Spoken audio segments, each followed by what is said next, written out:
अब देखिए, खबर यह आ रही है कि ईरान इस बीच नया प्रस्ताव लाएगा और खत्म होगा टकराव, इसका अंदाजा लगाया जा रहा है। लेकिन जिस तरह की बयानबाजी दोनों मुल्कों की एक दूसरे के खिलाफ है, उसमें इसकी संभावना कम नजर आती है। लेकिन प्रस्ताव अगर आया तो उसमें क्या क्या होगा, क्या मुमकिन है, जरा वो समझिए।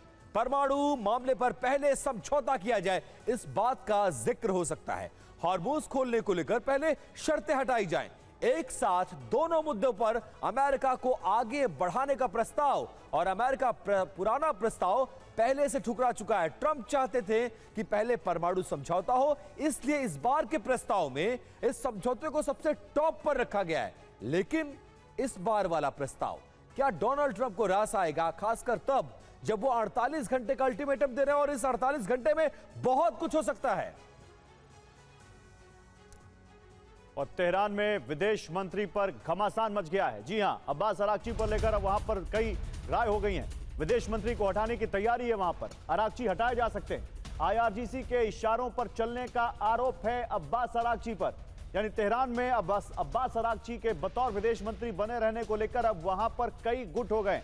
और एक गुट ये कह रहा है कि अरागची आईआरजीसी के निर्देशों पर चल रहे हैं और इसलिए अब उनको हटा देना चाहिए।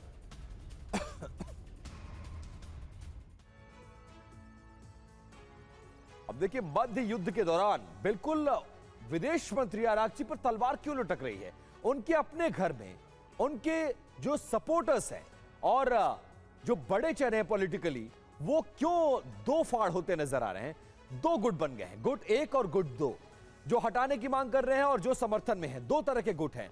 अब देखिए, राष्ट्रपति मसूद पेजेश्कियान, संसद अध्यक्ष मोहम्मद बेगर कालिबाफ, आईआरजीसी कमांडर वाहिदी। आरोप क्या है?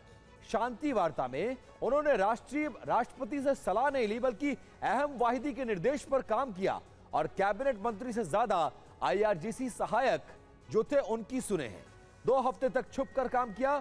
इस तरह के तमाम आरोप के बाद माना यह जा रहा है कि पेजेश्कियान उनसे नाराज हैं और इस बीच उनको हटाने का फैसला लिया जा सकता है।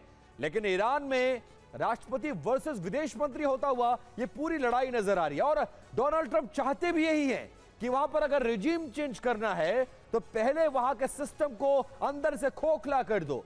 28 मार्च सेना राष्ट्रपति में मतभेद की खबरें की शुरुआत होती है। युद्ध नीति पर आम सहमति दोनों में नहीं बनी और अर्थव्यवस्था को बर्बाद करने का एक दूसरे पर आरोप लगाते नजर आए। अब बात कर लेते हैं 31 मार्च की। राष्ट्रपति पूरी तरह से घिर गए। नौकरी देने का अधिकार उनसे छीन लिया। अब आईआरजीसी खुद अपना बॉस चुनेगा, यह फैसला किया गया। 30 अप्रैल की बात, यानी एक दिन पहले की। अरागची और वाहिदी में अच्छे रिश्ते हैं।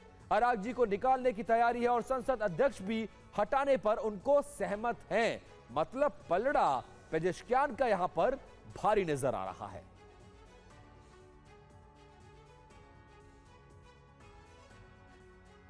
तो देखिए, ये पश्चिमी मीडिया की खबरें हैं जो अभी आपको विपिन बता रहे थे अब्बास अरागची को लेकर। अब इसमें कितनी सच्चाई है, कितनी यहाँ इसमें वॉर है, इंफॉर्मेशन प्रोपेगेंडा है, ये तो वक्त बताएगा। लेकिन ऐसी जो खबरें हैं वो हमने आपके सामने रखी हैं। दक्षिण लेबनान में सर एक बड़ी खबर आ रही है, अब आपको वो बताते हैं। दक्षिण लेबनान में इजरायली हमलों से तबाही मची हुई है।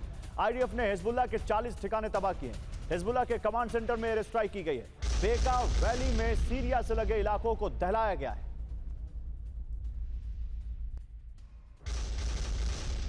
तो दक्षिण लेबनान की तस्वीरें हैं। लगातार इजराइल वहां पर बम बरसा रहा है। हिजबुल्लाह के कमांड सेंटर पर देखिए कैसे स्ट्राइक की है यहां पर इजराइल की सेना ने और सीरिया से लगे इलाकों को दहला दिया है।